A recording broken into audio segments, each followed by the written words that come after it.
Isang mapagpalang araw na naman po sa bawat isa sa atin. At sa araw po na ito ay muli ako po'y magbabahagi ng isang napakaganda na naman pong usapin na kung saan ay napaka-importante po ito sa bawat isa. Pero bago po yun, kamusta po ba kayo mga kaibigan ko?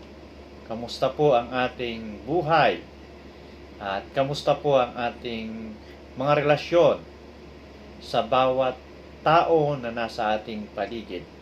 Ito man ay ating kapatid, ito man ay ating asawa, ito man ay ating kaibigan, o ito man ang ating boss sa trabaho, o ito man ang ating kaklase, o ito man ay kasama natin sa grupo, sa organisasyon.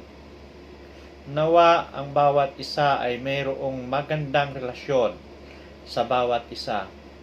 Kung kayo po ay nagkakaroon po ng kaunting problema sa pakikipagrelasyon o komunikasyon sa inyong mga kasamahan o sa mga taong nasa paligid ninyo, ay para po sa inyo ang ating pong pag-uusapan na ito.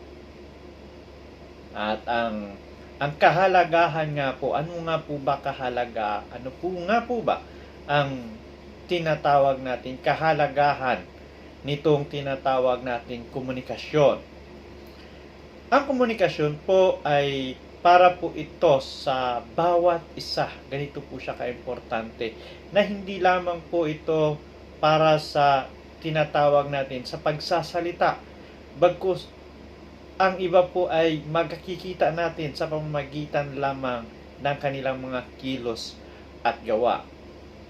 Ano po ba ang kahalagahan nito?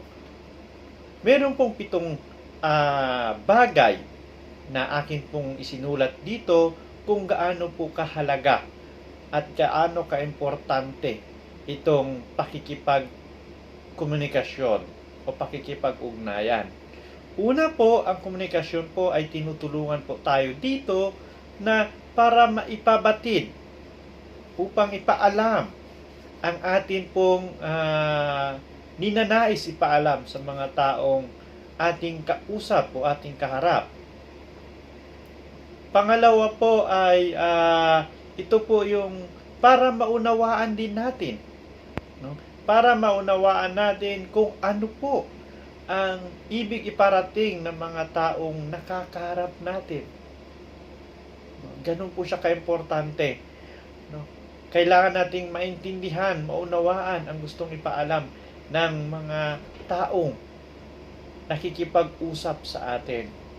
Pangatlo po, ito po yung tinatawag natin na makakapagbigay po tayo ng tama, no, wasto, kapamaraanan o wastong sagot doon po sa taong nangangailangan ng tulong. Nakakapagbigay po tayo ng tama o karampatang kasagutan doon po sa mga nagtatanong. Pangapat po, ito po ay tinutulungan po tayo nito para mailayo po tayo sa hindi pagkakaunawaan, na kung saan ito po ay nagdadala sa atin, na kung saan ay una ay nagkakaroon po tayo ng pagkabigo, pagkalumo, minsan pa po ay nabibigyan natin ng sama ng loob ang ating sarili o maging ang ating mga mahal sa buhay o maging ang ating mga kakausap. Ganon din po ay nailalayo po tayo sa parte na para huwag masayang ang ating oras, ang ating panahon, maging ang ating mga naging ginawa, no, para hindi po ito may sayang. Pangatlo po ay inilalayo po tayo dito sa bagay na magkaroon tayo ng alinlangan.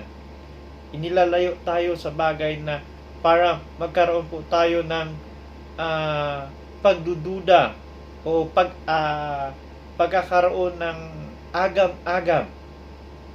Yun po, no. At ang panglima po ay tinuturuan po tayo dito at tinutulungan po tayo dito para lubos po natin maunawaan at makilala ang mga taong nasa paligid natin. lalong-lalo na po ang mga taong madalas po natin nakakasama. Ito po yung mga mahalagang tao sa buhay natin. Tinutulungan po tayo na paano po sila maunawaan at makilala. Pang-pito po ay inihahatid po tayo sa kung saan ay upang magkaroon po ng tinatawag na kapayapaan sa ating puso't kaisipan, para magkaroon po tayo ng kapanatagan sa ating puso't kaisipan. At pang-pito po, ito po yung tinatawag natin na tayo po ay inihahatid sa kung saan ay upang maranasan ng bawat isa ang kagalakan, kasayahan sa mga taong nasa paligid natin. Lalong-lalo na po sa mga taong malalapit sa atin, sa mga taong ating karelasyon, mga taong importante sa ating buhay. Itong 7 bagay po na ito, ganito po kaimportante ang naibibigay at naidudulot ng komunikasyon sa atin, ang mabuting komunikasyon. Ngayon po, naalaala ko noon ay may ginawa po ako, kung hindi po ako magkamali, mga 1 taon na ang nakakalipas, ay meron po akong ginawang parang kasabihan na ang pagkakasulat nga po doon ay lack of communication, result of lost relation. Ito po yung tinatawag na ang kakulangan ng pakikipag-ugnayan o kakulangan ng pakikipag-usap ay naghahatid po ito ng pagkawasak, pagkawala ng ating pakikipagrelasyon o ng isang relasyon. Pagkawasak ng isang relasyon. Kaya nga po, nakakalungkot isipin dahil po dito sa kakulangan ng pakikipagkomunikasyon ay marami na pong nawasak na relasyon. Alam niyo po mga kapatid, ito pong komunikasyon ay napakaganda. Alam niyo po kung sa panahon na nagbibigay at naglalaan po tayo ng maraming panahon sa ating mga mahal sa buhay, sa mga importanteng tao sa ating buhay, sa ating mga naging karelasyon, tayo po ay tinuturuan at inihahatid na mas lalo po natin silang makilala, mas lalo po natin silang maunawaan, mas lalo po nating maalaman ang kanilang higit na pangangailangan. Ganon din naman ay makikilala natin sila at mauunawaan sa kanilang mga kinikilos o maging kung sa kanilang kapamaraanan ng pakikipag-usap o sa kapamaraanan ng kanilang pakikitungo sa mga taong sa paligid o maging sa ating kung bakit po siya ganon nakikipagtungo sa atin. Nang dahil po yan sa pakikipagkomunikasyon natin sa kanila. Sa kabilang banda po, kung tayo po ay nagkukulang ng pakikipag-ugnayan at pakikipag-usap po sa mga taong nasa ating paligid o higit sa lahat sa ating mga naging karelasyon, sa ating mga mahal sa buhay, sa ating mga partner sa buhay, maging sa ating boss o maging sa ating mga business partner, alam nyo po ay nagdadala po ito ng pagitan. Unang-una po ay naglalagay po ito ng hambalang o nagbibigay po ito ng harang sa pagitan ng relasyon ninyo, no? Sa pagitan ng sayo at sa kanya, sa pagiging partner mo siya, sa pagiging magulang sa anak, maging sa boss at saka sa worker, no? Maging sa mag-asawa. Nagkakaroon po ito ng hadlang kung tayo po ay mayroon pong kakaunti o nababawasan po ang ating pakikipag-ugnayan o pakikipagkomunikasyon sa mga mahal natin sa buhay. At dahil po dito sa mga hambalang na ito na pumapasok, dito po dumadating ang tinatawag na nagkakaroon po tayo ng kaguluhan. Bakit ho nagkakaroon po ng kakagaluhan? Nagkakaroon ng hindi pagkakaunawaan. Kasi po hindi na po natin naalaman, hindi na po natin nakikilala. Hindi kulang na po tayo ng informasyon patungkol po sa kanila. Na minsan iniipit natin sila sa panahon na parang gusto natin ang magiging sagot nila ay magiging sagot natin. Nang dahil po sa balakid po na ito ay nagkakaroon po ng hindi pagkakaunawaan sa bagay na gusto niyang mangyayari sa gusto mong mangyayari. Na kung saan dumadating ito sa punto ng kaguluhan. Nang dahil po sa kakulangan ng komunikasyon, hindi po natin nauunawaan kung ano ba talaga ang nais ipabatid ng ating mga nakakausap, ng ating mga mahal sa buhay, ng ating boss, ng ating partner in life, ng ating partner in business. Dahil po yan sa kakulangan ng komunikasyon. Kaya minsan, dahil po sa kakulangan ng komunikasyon, dumadating din po ito sa ating sarili mismo ng pag-alala, pag-alinlangan. Hindi lamang sa kanila, bagkus tayo po ay naapektuhan dito. Minsan nag-aalangan ka na kung ano yung sasabihin mo. Dahil hindi po natin alam kung paano po tayo makikipag-usap sa kanya. Dahil hindi natin alam kung ano ang magiging reaksyon niya. Dumadating sa panahon na tayo po ay nag-aalala kung siya ba ay ating nasaktan o baka siya ay masasaktan sa ating sasabihin. Kaya hanggat maaari po mga kaibigan, mga kapatid ko, ay hiwasan po natin na magkaroon po tayo ng kakulangan sa pakikipagkomunikasyon. Tulad po ng pamilya, sa magulang, sa anak. Diba? Nagkakaroon po ng hindi pagkakaunawan dyan. Bakit to? Kasi nagkukulang na ang kanila pong pakikipag-ugnayan, ang pakikipagkomunikasyon. Ganun din po ang magkakapatid. Kung ang mga magkakapatid po ay hindi nakakapag-usap, ganun din po hindi po nila nakikilala ang kanilang magkakapatid. Sa magulang sa anak po, kaya maraming mga anak na rebelde. Kaya maraming anak na halos ayaw irespeto ang magulang. Kaya maraming mga anak ang hindi napapahalagahan ang kahirapan ng isang magulang.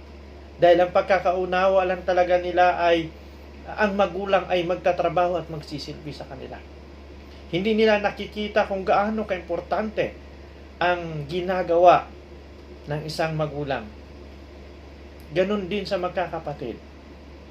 Minsan, hindi na napapansin ng isang kapatid na nasasaktan niya na ang kanyang kapatid. Ganon din po ang mga magkakarelasyon. Lalong-lalo na po sa tinatawag nating mag-on. No? Ito po yung tinatawag nating boyfriend and girlfriend. Yung mag-fiancé, mag-asawa.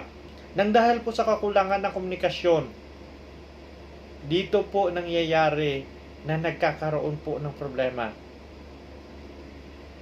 Ang gusto ng babae, ito. Ang gusto ng lalaki, ito. Dahil po sa hindi po nila pinagkausapan kung ano po yung mga gusto nila. Hindi po nila pinag-usapan yung mga hindi nila gusto. Nagkakaroon po ng problema.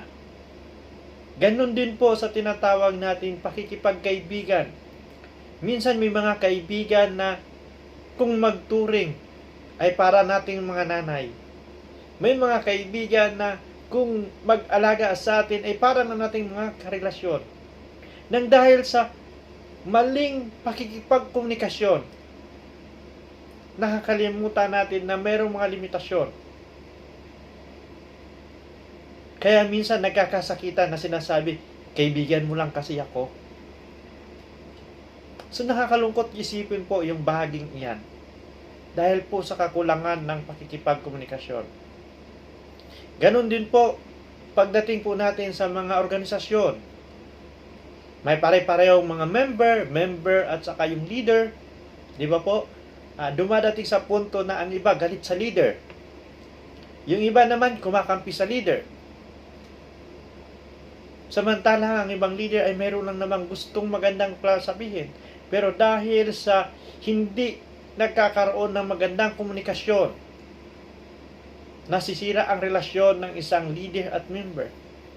Samantalang kung unawain natin, ang member din po ang pumili para magkaroon ng leader.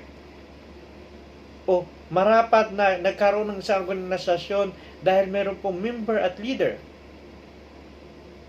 Dahil po sa hindi magandang komunikasyon, nagkakaroon po ang problema ng isang organisasyon. Ganun din po sa business. Kung tayo po ay mga business partner, pag yung mga business partner po natin o tayo man ay naging isang partner, ay kung wala po tayong magandang pakikipagkomunikasyon sa ating mga business partner,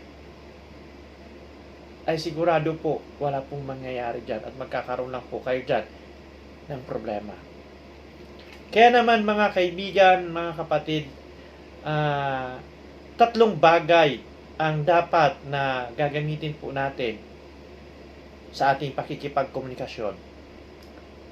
Ito po ang una ay kung tawagin natin ay aktibong pakikipag-ugnayan o aktibong pakikipagkomunikasyon. Na kung saan ay ito po ay pinakamabisa kapamaraanan sa pakikipag-ugnayan. Marami po ditong ganito ang ginagawa.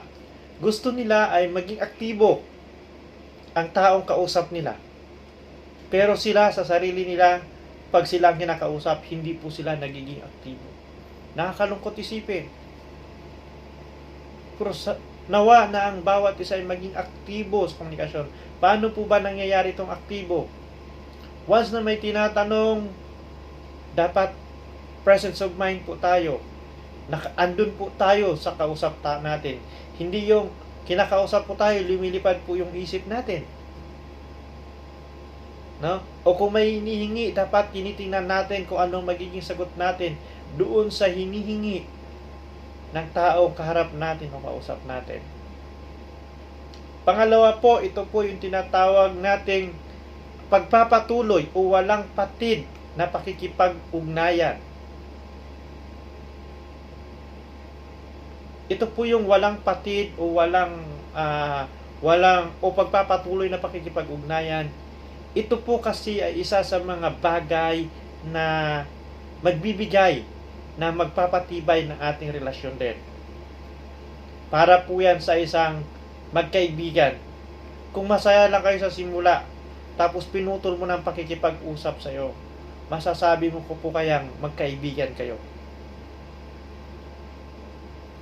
Ito rin po yung tinatawag na sa inyong pamilya. Pag hindi po kayo nagpapansinan at nag-uusap, masasabi nyo pa kayang pamilya. Makikilala nyo pa po kaya ang inyong kasama sa bahay.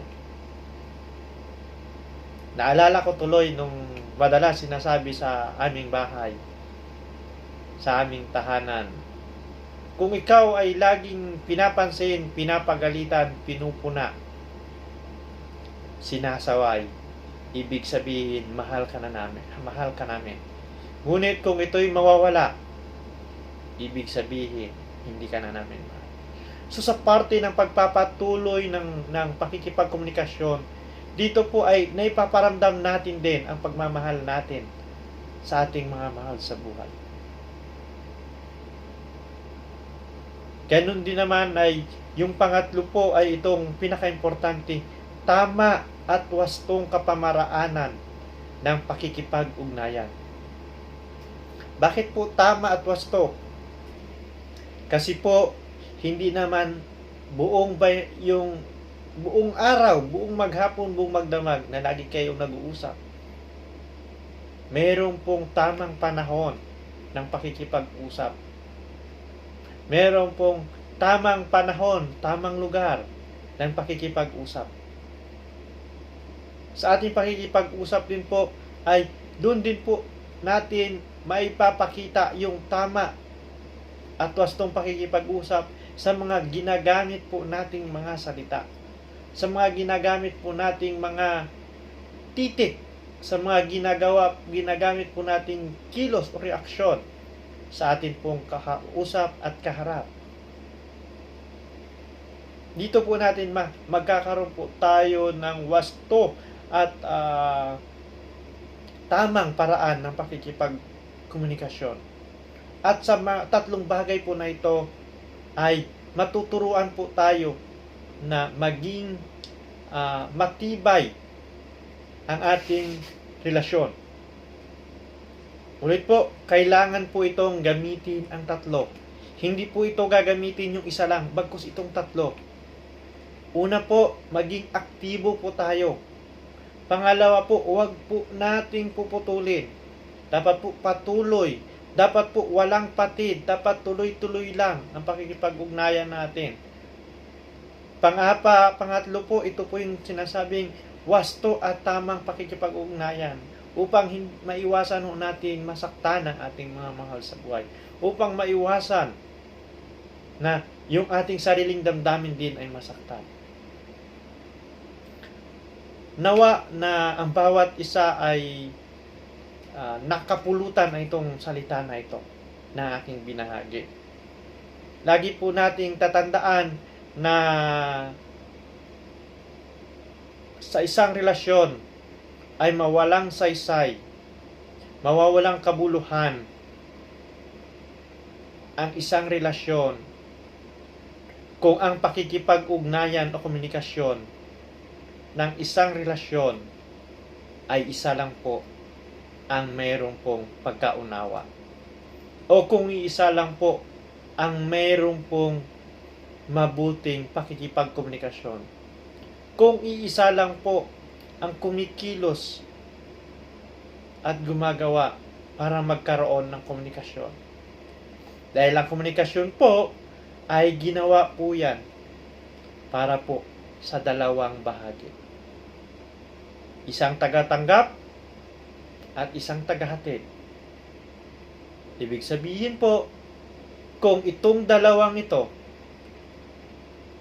isa lang po ang kumikilos dyan, hindi po magiging maganda, hindi po magiging successful, hindi po magiging maunlad, lalago, na maging matibay, masaya ang isang relasyon kung iisa lang po ang kumikilos. Alam niyo po mga kapatid, ang pakikipagkomunikasyon ay ang pakikipag-usap din at pagkikilos. Kung paano po natin ito ginagawa sa mga taong mga mahal natin sa buhay. Kung paano po natin ito ginagawa sa ating mga partner. Maging partner in life man yan, o maging partner sa trabaho, o maging asawa man natin yan. Ang higit sa pinaka-importanting pakikipagkomunikasyon ay ang ating pakikipagkomunikasyon sa ating Amang nasa langit. Sa ating Diyos na buhay, na patuloy na nagbibigay sa lahat ng ating pangangailangan. Alam niyo po mga kapatid, kung atin pong bigyan at paglalaanan ng maraming panahon sa pakikipag-usap sa ating Amang nasa langit, mas lalo po natin siyang makikilala. Mas lalo po nating maalaman kung gaano siya kadakila. Mas malalo po natin siyang makilala na siya ang Diyos na nagbibigay sa lahat ng ating pangangailangan, na kung paano kadakila ang kanyang pag-ibig. Higit sa lahat, pag nakilala na po natin ang ating Amang Diyos sa langit, magkakaroon po tayo ng buong puso, buong kaluluwa, buong pag-iisip na pagtitiwala. At pag nangyari po yun, tayo po ay makakaranas ng napakasimple at masasabi natin sa sarili natin, kay sarap mabuhay kasama ang Panginoong Diyos, sapagkat ang lahat ay nagiging madali. Kaya naman sa araw po na ito ay isang talata ang aking huling ibibigay sa inyo at ibabahagi. Ito po ay makikita sa unang Tesalonica 5:17. Ang sabi po doon, magsipanalangin po tayo walang patid. Magsipanalangin kayong walang patid. Kaya kung nais po natin na magkaroon po tayo ng mabuting relasyon at kung nagnanais po tayo ng sagana, payapa at masayang relasyon at pamumuhay dito sa mundo habang tayo nag-aantay ng pagbabalik ng ating Diyos, ng ating Panginoon, ng ating tagapagligtas, ay mabuting magkaroon po tayo ng tatlong bagay. Sa lahat ay manalangin po tayo walang patid sa ating dakilang Diyos. Ito lamang po sa araw na ito, at nawa ang bawat isa ay may napulot na aral. Ganon din naman ay akin pong idinadalangin na pagpalain po ang bawat isa sa atin ngayon at magpakailanman sa makapangyarihang pangalan ng ating Panginoong Kristo. Amen.